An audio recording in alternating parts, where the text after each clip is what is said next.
Hello all, welcome back to screen space. ఈ వీడియోలో కాటలన్ Telugu డబ్బిడ్ movie review అయితే తెలుసుకుందాం. జస్ట్ ఇప్పుడు షో అయితే కంప్లీట్ అయిపోయింది. మూవీ రన్ టైం వచ్చేసి కరెక్ట్గా 2 hours అయితే ఉంటుంది భయ్య. తెలుగు డబ్బింగ్ అయితే బాగానే ఉంది. స్టోరీ ప్లాట్ విషయానికి వచ్చేస్తే ఒక కార్టెల్ అయితే ఉంటుంది భయ్య. ఈసారి డ్రగ్స్ కాదు, అలా అని చెప్పి ఎర్రచందనం కూడా కాదు. ఇది ఏనుగు దంతాలని సప్లై చేసే కార్టెల్ అన్నమాట. స్మగుల్ చేస్తుంటారు. ఆ కార్టెల్ వాళ్ళకి అండ్ పొలిటికల్ పరంగా కొన్ని ప్రాబ్లమ్స్ అయితే క్రియేట్ అవ్వడం వల్ల మన హీరో హెల్ప్ అయితే తీసుకుంటారు, యాంథోనీ అని చెప్పేసి. సో ఆఫ్టర్ దట్ యాంథోనీ వచ్చి ఏం చేశాడు, అసలు ఈ కార్టెల్ ఏంటి, ఏనుగు దంతాల స్మగ్లింగ్ ఏంటి, వీటన్నిటి చుట్టూ నడుస్తుంది భయ్య ఈ కార్టెల్ అని మూవీ. ఇక ఓవరాల్గా నాకు ఎలా అనిపించింది అంటే నచ్చలేదు భయ్య. నాకైతే అస్సలు వర్తిట్ అనిపించలేదు. ఏదో కొత్తగా ఏదో చూడబోతున్నాం అని వెళ్ళా, అస్సలు కాదు. ఆల్ మిక్స్ ఫ్రూట్ జ్యూస్ అనమాట. నేను ఎప్పుడు అంత త్వరగా మూవీస్ని కంపేర్ చేయను, బట్ లిటరల్లీ చెప్తున్నా, పుష్ప కాన్సెప్ట్ని, కేజీఎఫ్ మేకింగ్ని, ఈ రెండింటిని మిక్స్ చేస్తే ఎలా ఉంటుందో అలా ఉంటుంది.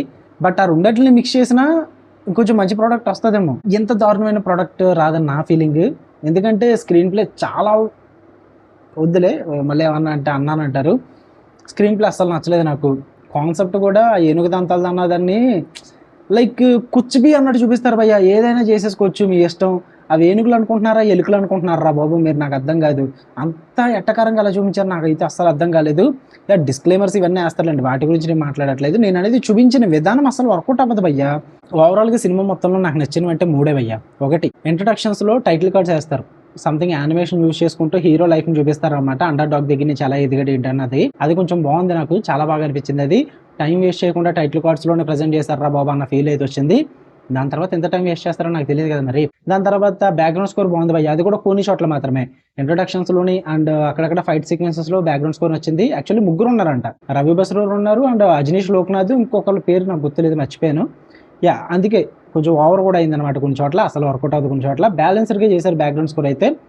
ఇంకా లాస్ట్లో క్లైమాక్స్ అయిపోతుంది అనగా ఒక ఫైట్ సీక్వెన్స్ ఉంటుంది, అక్కడ కొన్ని చోట్ల చూడడానికి బాగుంది. విజువల్లీ టెక్నికల్లీ ఆ ఫైట్ సీక్వెన్స్ని బాగా ప్రజెంట్ చేశారు, అంతే. ఇంతకు మించి అయితే మూవీలో ఏది వర్కౌట్ అవ్వలేదు నాకైతే. చాలా వరస్ట్ సీక్వెన్సెస్ అయితే ఉంటాయి, ఏదేదో జరుగుతుంటుంది. స్టార్టింగ్ విలన్ ఇంట్రడక్షన్స్ దగ్గర నుంచి మొదలవుద్ది భయ్య, అక్కడి నుంచి మొదలైపోద్ది, అర్థమైపోద్ది మీకు. ఓకే ఓకే తేడా ఇరుక్కున్నా అన్న అని చెప్పేసి, లిటరల్లీ తేడా ఇరుక్కు. అండ్ ఇంకా హీరో క్యారెక్టర్ కూడా అవుట్ ఆఫ్ నోవేర్ వస్తుంది అనమాట. కార్టెల్కి హెల్ప్ కావాలి, సో క్యారెక్టర్ రావాలి, ఆ క్యారెక్టర్లో హీరోని ఇరికించేద్దాం అన్నట్టుగా ఇరికించారు తప్ప ఎక్కడ కూడా సరిగ్గా క్యారెక్టర్ ఎస్టాబ్లిష్మెంట్స్ ఉండవు, స్టోరీ ఎస్టాబ్లిష్మెంట్ ఉండదు, బ్యాక్ స్టోరీస్ ఉండవు, ఎమోషన్స్ ఉండవు. లిటరల్లీ కామెడీ ఏంటంటే మెయిన్గా మూవీకి చాలామంది వేటగాళ్ళు వస్తారు భయ్య అడవిలోకి. వాళ్ళు చాలా తెలివైన వాళ్ళు. ఎంత తెలివైన వాళ్ళు అంటే సునీల్ భయపడితే భయపడిపోతాడు. సునీల్ భయపెట్టి వాళ్ళందరినీ అక్కడ ఉంచుకొని ఏనుగుల్ని వేటాడడానికి గట్రా యూజ్ చేసుకుంటూ ఉంటాడు. సునీల్ ఏం చేసినా సరే కానీ ఎర్రిపప్పల్లాగా మాట వింటారన్నమాట. ఎందుకంటే సునీల్ మారి విలన్ పెట్టిన భయం అలాంటిదంట. ఎందుకు భయం ఏంటంటే అసలు ఎక్కడ కూడా చూపించరు, అదే మ్యాజిక్. ఎక్కడ చూపించరు, జీరో అసలు. మళ్ళీ వీళ్ళ వేటగాళ్ళు ఏనుగులను వేటాడతారు, సునీల్ని వేటాడలేరు. ఏనుగులు అంటే భయం ఉండదు, సునీల్ అంటే భయం ఉంటుంది. కామెడీ చేస్తున్నారా మీరు, అసలు నాకేం అర్థమవుతలేదురా. ఏం చూస్తున్నాను భయ్య నేను అసలు. ఎంత భయం లేకుండా 30 సంవత్సరాలుగా బతుకుతున్న వీళ్ళు సడన్గా హీరో వచ్చి సెకండ్ హాఫ్, అదే క్లైమాక్స్, ప్రీ క్లైమాక్స్ ముందు వచ్చి రెవల్యూషన్ అంటే సరే రెవల్యూషన్ చేద్దాం. వై?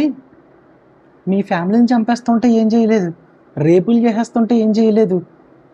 అరే 30 సంవత్సరాలుగా చచ్చి బతుకుతూనే ఉన్నారు, సడన్గా హీరో వచ్చి రెవల్యూషన్ అంటే చేద్దాం. ఏంది ఇది? నాకు అసలు నచ్చలేదు. పైగా హీరో మోటివ్ కూడా మనకి హీరో ఎంటర్ అయినప్పుడు అర్థమైపోద్ది భయ్య. దాన్ని క్లైమాక్స్ వరకు వెళ్ళేదో పెద్ద ట్విస్ట్ దాచినట్టు దాస్తారన్నమాట. అప్పుడు వరస్ట్ లాస్ట్లో వెళ్ళని చెప్తాడు, నువ్వు ఎందుకు వచ్చావు నాకు తెలుసని. అరే మాకు తెలుసులేరా ఎందుకు వచ్చాడు, ఇప్పుడేమో ఉద్ధరించడానికి వచ్చలేదు మనోడేమీ, అది మాకు తెలుసు. అరే అమ్మ ఏం మాట్లాడుతున్నారా బాబు అనిపించింది. ఎంత దారుణం చూశాక కూడా లాస్ట్లో ఇంకొక దారుణం ఉంటుంది భయ్య. ఒక క్యామియో ఉంటుంది, లిటరల్ ఆ క్యామియోలో వచ్చిన పర్సన్ మొహమాటానికి ఒప్పుకున్నాడేమో అనిపిస్తుంది నాకైతే. తప్పక ఏదో మొహమాటానికి ఒప్పుకున్నాడేమో మరి. అస్సలు rod cameo, literally rod cameo, అస్సలు బాగోదు. అండ్ ఇంకా నాకు ఎలాగనిపించిందంటే అవ్వట్లేదు మూవీ. ఇప్పుడు 2 hours movie run time, but నాకు ఏదో 3 hours మూవీ చూసినట్టు అనిపించింది. లాగ్, ప్రోమాక్స్, యాక్షన్ సీక్వెన్సెస్ అయితే ఏదేదో జరుగుతుంటుంది.